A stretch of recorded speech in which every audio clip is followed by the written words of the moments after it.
Hi friends, నమస్కారం అండి.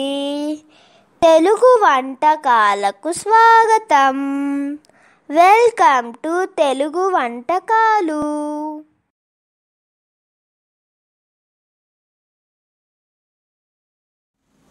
Hi friends, Telugu వంటకాలకు స్వాగతం. ఈరోజు నేను మీకు చూపించబోయే వంటకం గోరుచిక్కుళ్ళతో కొబ్బరి మసాలాతో గోరుచిక్కుడు ఫ్రై.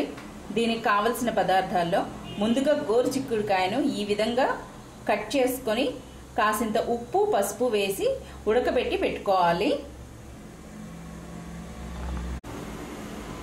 అలాగే పోపు దినుసుల్లో పచ్చి శనగపప్పు, మినప్పప్పు, జీలకర్ర, ఆవాలు, కరివేపాకు, వెల్లుల్లి, ఎండుమిర్చి, ఇంగువ, పసుపు, రుచికి సరిపడా ఉప్పు, కారము మరియు కొబ్బరి మసాలాతో చేస్తున్నాం కనుక కొబ్బరి మసాలాలో వేసుకోవాల్సిన వాటిలో ముందుగా పచ్చి కొబ్బరి, కరివేపాకు, వెల్లుల్లిపాయ, జీలకర్ర, ధనియాలు, ఎండుమిర్చి, వీటితో మనం కొబ్బరి మసాలా తయారు చేస్తాము.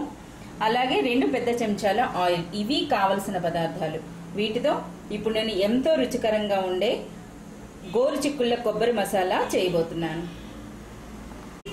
ఇప్పుడు ముందుగా తయారు చేసుకున్న విధానంలో మనం ఈ కొబ్బరి మసాలా మిక్సర్ గ్రైండర్లో వేసుకొని మెత్తగా రుబ్బి పెట్టుకోవాలి. కొంచెం బరకగానే ఉండాలి. కొబ్బరి, కరివేపాకు, వెల్లుల్లిపాయ, ఎండుమిర్చి, జీలకర్ర, ధనియాలు, వీటిని మిక్సర్ గ్రైండర్లో కానీ లేదా రోట్లో కానీ వేసుకొని కాస్త బరకగా దంచి పెట్టుకోవాలి. ఈ విధంగా కాస్త బరకగా కచ్చపక్కగా కొబ్బరి మసాలాని సిద్ధం చేసుకోవాలి. ఇప్పుడు స్టవ్ పైన కడాయి పెట్టుకొని తాలింపుకి తగిన ఆయిల్ వేసుకోవాలి. ఇప్పుడు ఆయిల్ కాస్త వేడెక్కినాక ముందుగా పోపు దినుసులు వేసుకోవాలి. ఈరోజు నేను వాడుతున్న ఆయిల్ పల్లి ఆయిల్ వాడుతున్నాను, పప్పు నూనె.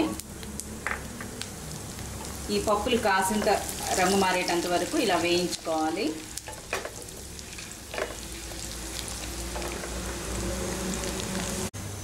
ఈ విధంగా కాస్త మనం వేసిన పోపు దినుసులు, పప్పులు కాస్త వేగినాక ఇప్పుడు ఇందులో దంచిపెట్టినటువంటి వెల్లుల్లిపాయ, ఎండుమిర్చి వేసుకోవాలి. వాటిని కూడా కాస్త వేగనివ్వాలి.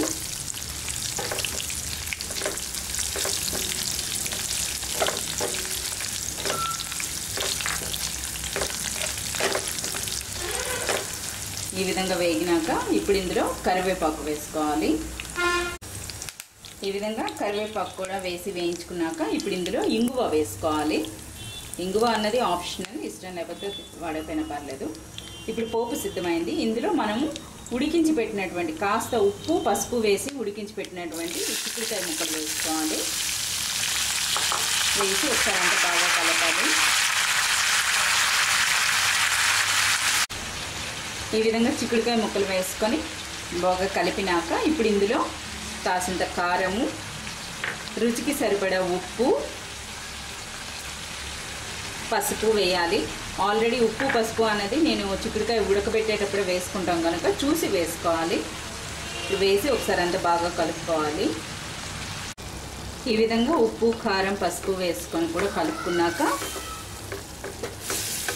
ఆల్రెడీ ఉడికించిన చిక్కుడుకాయ కనుక ఎక్కువ టైం తీసుకోదు. ఇప్పుడు ఇందులో మనం తయారు చేసి పెట్టినటువంటి కొబ్బరి మసాలాను వేసుకోవాలి. వేసుకొని ఒకసారి అంతా బాగా కలపాలి. కలిపి ఒక 2 నిమిషాల పాటు వేయిస్తే కొబ్బరి మసాలాతో గోరుచిక్కుళ్ళ ఫ్రై సిద్ధమవుతుంది.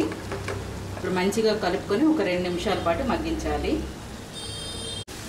ఈ విధంగా కొబ్బరి మసాలా కూడా వేసుకొని ఒక 2 నిమిషాల పాటు ఇదే విధంగా కూరను మగ్గించినాక కూర అంతా దగ్గరగా ఈ విధంగా తయారవుతుంది. ఇప్పుడు చివరిగా కాసింత కొత్తిమీర, కరివేపాకు వేసుకొని స్టవ్ బంద్ చేసుకోవాలి. ఇప్పుడు ఎంతో ఈజీగా తయారు చేసుకునేటటువంటి వంటకం కొబ్బరి మసాలాతో గోరుచిక్కుళ్ళ ఫ్రై. ఇది ఎంతో రుచికరంగా కూడా ఉంటుంది. నా ఈ వంటకం మీ అందరికీ నచ్చిందని ఆశిస్తున్నాను. మీకు నచ్చినట్లయితే మీ సలహాలు, సూచనలు పంపగలరు. ధన్యవాదములు. నమస్తే.